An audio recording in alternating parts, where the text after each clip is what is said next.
1, 2, 3. Ugh, what a gross sound. Hi everyone, Bloom here. Galen. Welcome to 15 minutes of fume. Oh.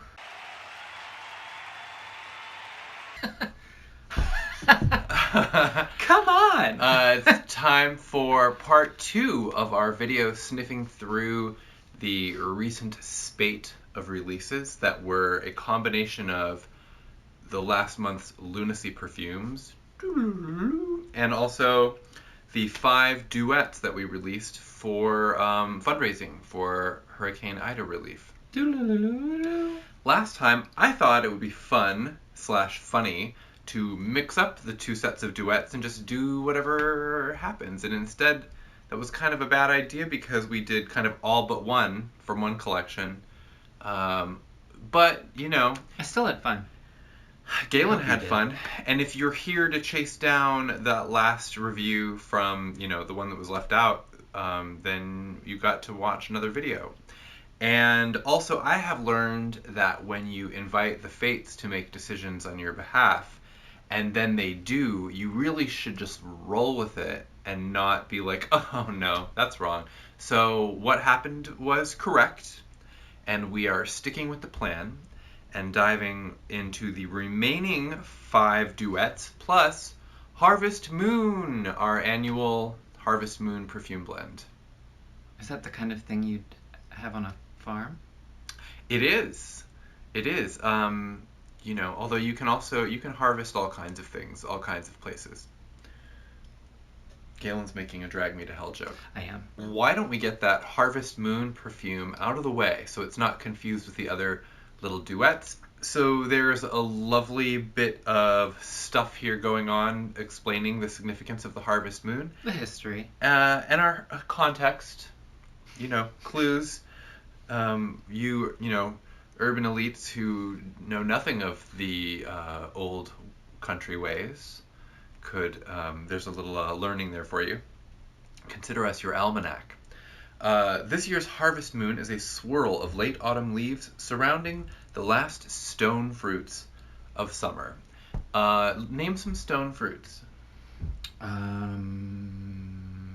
You're fired. Peach. Plum. Is plum a stone fruit? Oh, you mean like the stone? The stone is the pit? Yes, They're that's not what like stone grown fruit. in stone. I believe cherry is a stone fruit. It does have a pit. Is an avocado? Let's Google and see what some more stone fruits are. There's a little chart here. Yes, I love charts. Pluot, apricot, nectarine, mango. I don't know if that's real. And the stuff that we mentioned. So, you know, stone fruits. What's a pluot? It is like a plum apricot hybrid. Oh my god. Duh. That makes sense. I actually just didn't know that existed. They can That's just pretty make cool. any plant into like partly another plant. They also, like weirdly, when we try to do this with animals, it is frowned upon, and that's how you end up on an island with Marlon Brando and Firuza Balk. Anyway, the dead leaves really reminds me of that Falling Leaves Moon. Was it just last year that we did Falling Leaves Moon? It was. Not super fruity in the bottle. I can catch a hint of it. For those who are wondering at home, because we released a whole bunch of peach perfumes in the last couple of weeks for our Georgia virtual convention collection. But, and someone was asking about how peachy they thought the Harvest Moon ought to be. Like, is this, like, of a kind with that group? How, like, you know, basically how contaminated is our perfumer's brain by peaches at this point? I would say only lightly contaminated. Yeah, it doesn't smell very peachy to me. I'm mostly just smelling like a leaf.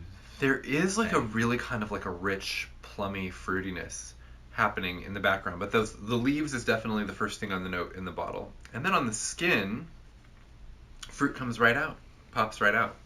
Sorry, I'm ahead of you. You haven't even sampled yet. Wait for me. Gotta keep up. All right. We need to be like having the same 15 minutes of fume, ideally.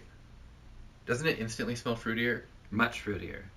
Where did those leaves go? It really is reminding me of like that like lovely like if you're eating a good nectarine or plum, and there's that like area where like the skin meets the fruit, where you get like the tartness from the skin, along with like the juiciness of the fruit. And I am maybe detecting a little bit of cherry in there, but it can't be much because it tends to have a lot of bombast in the oil blends, and you like know she's there. This is a lovely fall fruit salad. The leaves are kind of hanging out in the background, giving a bit of like a dead chill. Yeah. It's like warm, sun-kissed, juicy fruits, cool, like crumbly, spooky dead leaves.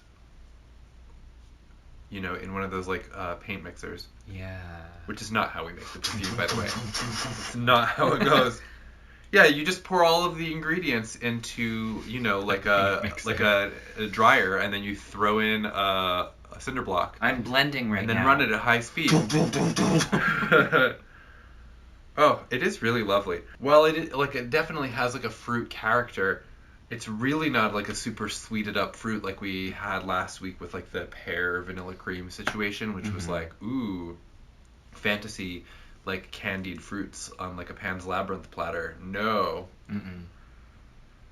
This is definitely a little more sedate. Like there's like a bitter tartness in the fruit. It's like the first taste of fall. It really is. It Quite really lovely. is. Yeah, from summer to fall in a bottle. Ooh. So shall we check out some of these remaining duets? Okay. Shall we revisit them in random order again? Yeah. Ooh, what's gonna happen? What you got? Well, maybe I need Trumpet, honeysuckle, and lemon BEEBALM. Did I say that right? Yeah, you did. I'm just waiting for that beep to go away. Okay. Trumpet, honeysuckle, lemon BEEBALM. The Louisiana duets are inspired by flora native to Louisiana. I've never smelled these things before, not knowingly. So should we wait for the beep to stop? Very curious. I've been reading a little bit about this BEEBALM. I want to know what it's like. The trick about smelling like a duet made of two perfume notes. Like, I know what honeysuckle smells like, basically. Although variations, I really don't know, like, how it might smell. But if you're smelling two different plants and you don't know what either of them smell like, you don't really know what to attribute to what note, you know? So you just hope that you enjoy it overall, as I definitely do. Oh, I'm enjoying it. This is like a bright lemony green. It's got some summer heat into it, though. It really does. Whew. Oh, you're in a swoon. Oh, where's my kerchief? We haven't had a swoon in a while. I might swoon. It doesn't. So the honeysuckle that we usually draw from, like I'm pretty familiar with, and it's got that rich, like almost like jasmine-y smell, you know. This is quite different. This is much greener. Like I can recognize it, but it just smells like very sun-warmed.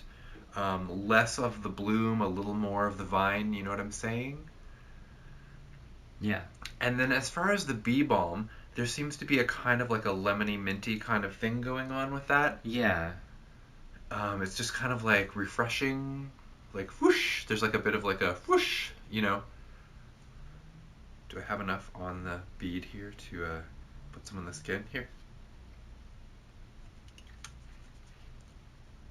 Woof. On the skin, it seems a little more lemony already. Oh, yeah. A bright citrus. This is super springtimey. It's so funny to have smelled something so robustly autumnal and then to move over and it's just like a zing zing. Just like fresh, full of life. It's just super dreamy. I love it. It's not like it's like a little sweet on the floral side, but it doesn't have like it's not like a sweet fragrance. No. It's just kind of like a light and flowery, But oh, that lemony zing. I have a hunch that the lemon part is going to, you know, strong opener, but it won't be able to maintain that velocity. And it's just going to, like, you know, at some point pull the ripcord and be like, "Wah, bye." And then I think the honeysuckle is what's going to have the staying power here, and that it's going to continue to change and shift over time. I can tell that it's going to have a pretty strong throw just because of how bright and fresh it is. I feel like you'd be able to smell it on me from a few feet away, even right now, just this tiny bit. You are not a good judge of that because you got it on also. Exactly. I'm not gonna be the one to say I smell it. Because I do smell it. For people who use these kinds of, especially I think the botanical blends as a kind of aromatherapy, like this is about as like great for like your invigoration and focus and so forth as I think you could hope to get. Mm-hmm. There's like a daydreamy quality to it. The honeysuckle is going to, you know, impart some color to your fantasy, but I feel like this is how awake I wanted to be when I started the video, and instead I actually have no memory of what was said or done. Well, roll the tape. We're just going to pretend we're starting. Get back in there.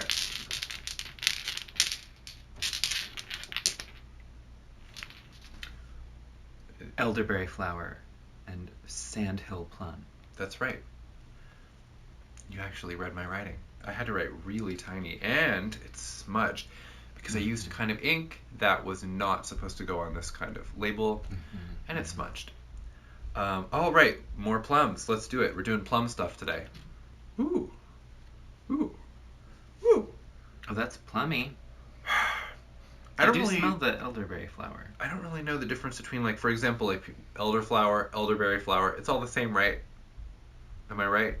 I think they're of the same plant. I have. Are they not? I've had elderflower liqueur. I have smelled it before. It's very interesting how with the plum, you would think that overall that this might be like another kind of like fruity, more like gourmand style fruit, like the moon one, the Harvest Moon. It's something about this combo is like really kind of perfumey. It's really sophisticated. Like there is like piano music playing in this bar, and it's like definitely being played by a live person. This really reminds me of New Orleans. Yeah, it's got like real like fruit humidity to it. You're right. It has fruit humidity. You can smell the fruit in the humidity. There's like a real. You know what I mean. There's like a calm elegance to it though. Like there's a lot of confidence in this perfume, and I have to say I find it intimidating because this is how you hope that you will be perceived when you go out, you know, when you're all fancy. That's I definitely like it way more on the skin. Not that I didn't like it in the bottle, but it just pops way more on the skin. And then smelling the floral.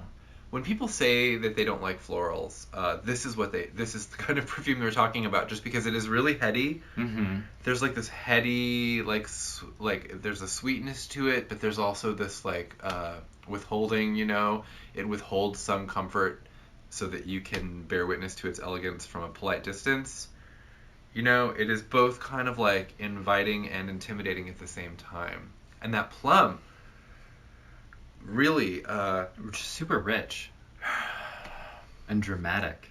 Yeah, it's a dramatic plum. It's just like big diva energy in the scent. Yeah, but like I love the color palette here. We're talking like really pale purple, and then this like really rich, you know, dark, juicy, you know, scraped knee, like, you know, plum situation.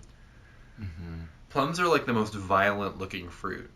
There's like something about a plum, like biting into it, and then you look at it and you're just like, I am eating like a living thing. It's so funny because that other one, the BEEBALM one, like lifted me up and got me like zinged out, and then I smell this one and it's just like the vines like pulling me back down. I know, really soporific. I'm very impressed. We're just going around the world on this one today. All right. Oh. Wow. That's gonna linger. What on earth? Three more. We have three more. So far, both of them have been... 4 out of the 5 we're smelling today are from the Louisiana project. Dun-dun-dun. Ambrette seed and prune. That one is from the Lunacy Duets. Oh. It's so funny that we've gone like from plum to prune today in one video. Maybe everything does happen for a reason. You struggling? I got it. I don't remember what ambrette seed really is supposed to smell like. Whoop! Wow. And again, we're like doing the Mr. Toad's Wild Ride, like swerve into completely different olfactory terrain. I'm not necessarily sure what ambrette seed smells like either. Hold that thought. I am seeing from the world of the internet that ambrette seed, it says, distinctive and musky with undertones that are waxy, almost like human skin. Oh. Sweet, nutty, slightly floral. And then prune, of course, as most people know, is a dried plum. And those also can be like, a plum is a big fruit, so it doesn't dry down sharp and hard like a mean little raisin. Prunes can be just like, you know, a really decadent experience, dark and chewy and sweet and sticky, and that is what we've got going on here. I love a prune.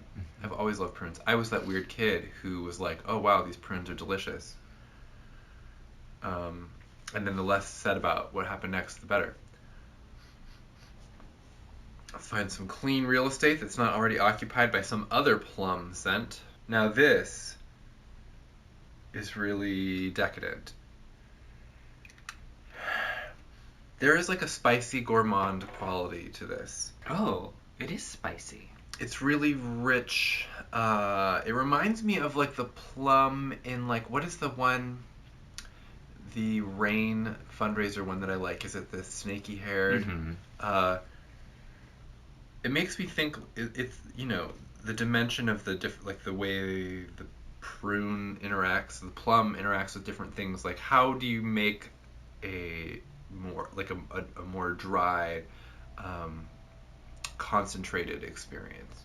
It definitely has a sense of it being like a really like concentrated fruit smell, if that makes sense. Whereas the other one that we're smelling in the Harvest Moon has a kind of like an airy quality, just like, you know, lovely and, you know, aromatic. And this smells like a pool of like tar, you know, like really sticky and heavy and dark.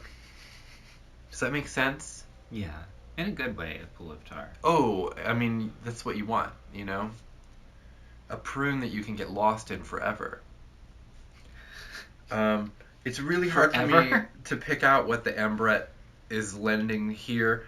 I mean, everything that we read, I do smell here. There is like a kind of a deep, like kind of a musky quality to it that makes it smell kind of like alive and like kind of like a perfume, you know, for example, and not just like prune dabbing yourself with the contents of the, you know, the Sunsweet prune stick.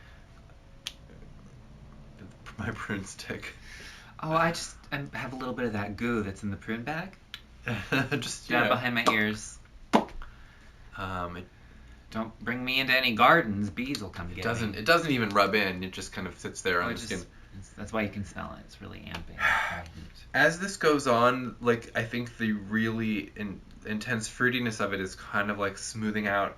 It really just kind of is going a little more into like a perfumier territory with it, and I really welcome it. I mean, I liked it when I first put it on, and I felt like I was, you know, right in that tar. Fruitsville.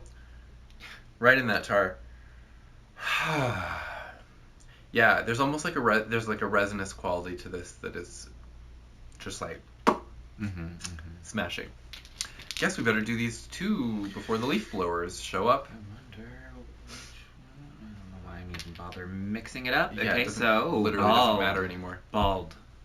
Bald. The smell of bald. Bald cypress and Spanish moss. As opposed to Spanish cypress and bald moss. Imagine if a moss was completely smooth. No little mossy nubbins. Wow, okay, it's so funny to be in such a rich, languorous, comfortable, easygoing zone with the prune and ambrette, and then this basically dumps you right out into the Everglades. Yeah. It's like a Being John Malkovich door. Yeah. That, like, you know, you get to, like, enjoy, like, the sights and sounds of, you know, the French Quarter, and then FUME, and then it just like craps you out into the Everglades. Good luck getting back. Don't get eaten by an alligator.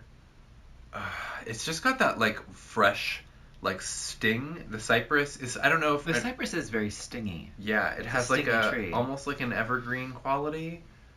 And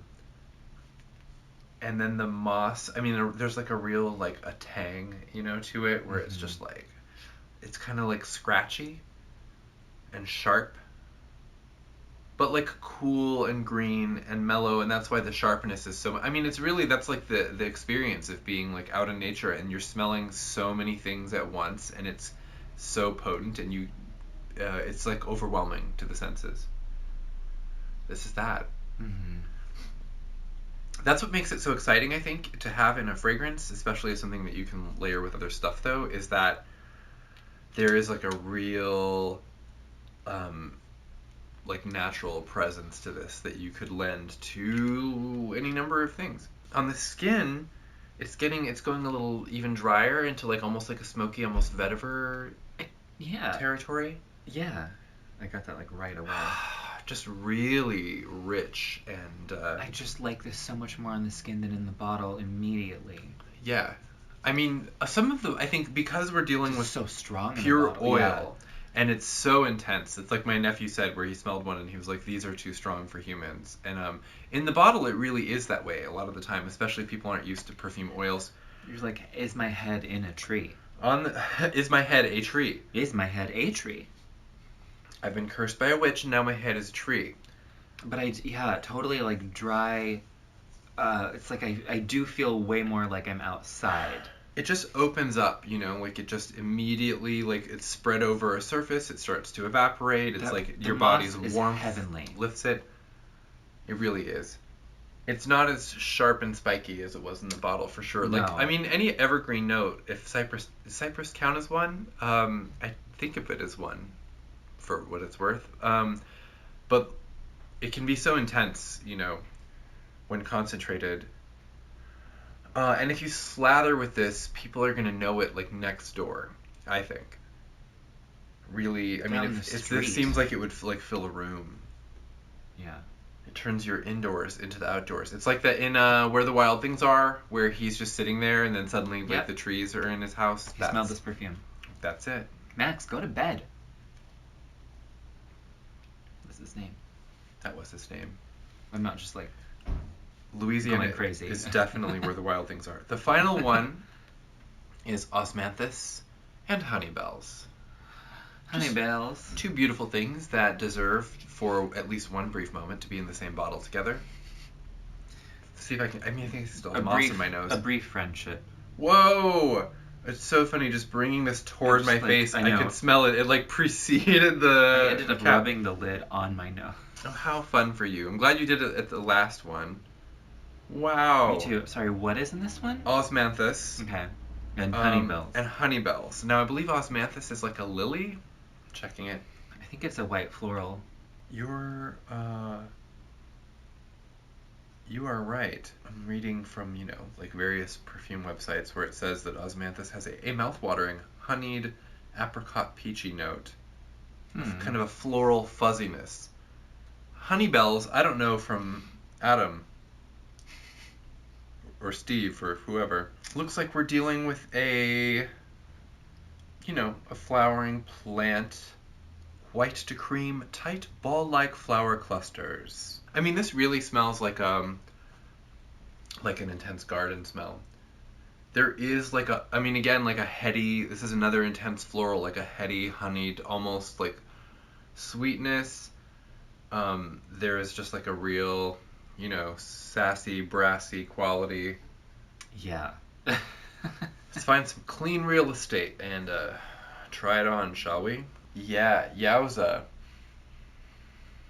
So I guess if I hadn't known better, this is one where I might say ignorantly that it was honeysuckle, and that it just really kind of reminds me of that type of smell, which is why I found the other one so surprising. Incidentally, going back to smell the trumpet honeysuckle, that has sweetened up on my skin quite a bit. Actually, the lemoniness, like I said before, has died down, and it has almost like a bit of a, yeah, like a honey, vanilla almost sweetness to it. Oh, that's... Whereas this one is just like booming with flower petals. Yeah, this smells like fully bloomed. There's like almost like a mentholated quality to it just because of how, intense it is. It's just so potent. Like, it feels like it's like cleaning out something in my brain smelling it. Mm-hmm. Which I hope to God it is.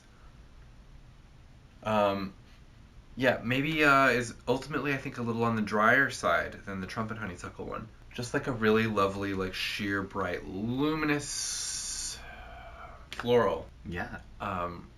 It must be so funny, especially if you know anything about flowers, especially regional flowers, to watch just like a couple of nitwits guess their way through and like speak without any knowledge whatsoever.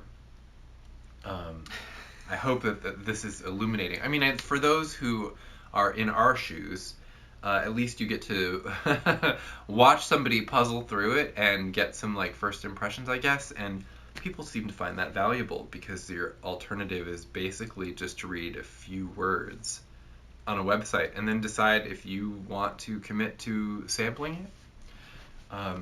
So, we will be your nitwits throughout this process. I love getting to talk about perfumes that I am really experienced with and that I, love and want to share, like my love of these particular notes or whatever with people. It is so fun, though, to be just thrown in blind, and it's like, here's just some, like, miscellaneous plants. Describe them. Go! You're like, I don't even know what that is. Oh, I don't even, green. Is this my job? Like, do I have to do it? It's so funny how in the bottle Harvest Moon really starts off as, like, a dead leaf scent, and on the skin, ultimately, it is this, like, stone fruit scent. Wow. My brain is full. Yeah, my brain is also full. That elder, I have to go back and say the elderflower one has really toned down. So like all of that like grandeur that was really knocking my socks off before it's like making room. I don't know where. You want to smell it on Oh, yeah. I think that's it. On my pig knuckle. Yeah. Yeah. Just like a really lovely, much lighter experience. Just like something caught on the breeze instead of like, wow, like I'm standing behind you on the subway, Really fascinating. Glorious, beautiful batches of duets all around. I hope they are raising lots of money to send to I didn't even mention the charities this time, should I? Yeah. So the 5 Louisiana duets raise funds that are going to 3 different groups. It's just split evenly between the groups. Everything above the cost of production is donated. The Cajun Navy, Imagine Waterworks, and House of Tulip. Those are 3 local organizations that are, fundraising to help people rebuild locally. So we have coming up, we're going to do another video this week for the Dawn fragrances. Mm-hmm. Okay. Those aren't new. Those have been hanging out with us for quite a while, but we've never covered them. I don't think I've smelled them. I don't think I've smelled them either. We have more stuff. We still have these the last syllable perfumes that we haven't done anything for in a video, so we're going to do that. Before we know it, the Lilith stuff will be here, and then that just kicks off the season when we are going to be recording videos left and right to running. Try to keep up and help people, mentally, vicariously smell all the things. So, as ever, if you would like to be updated as this occurs, please subscribe to our channel. It just saves a step, makes us feel good, and I guess that's all we got. Yeah, that's it. That's it. Say goodnight, Galen. Good night, Galen. And asleep.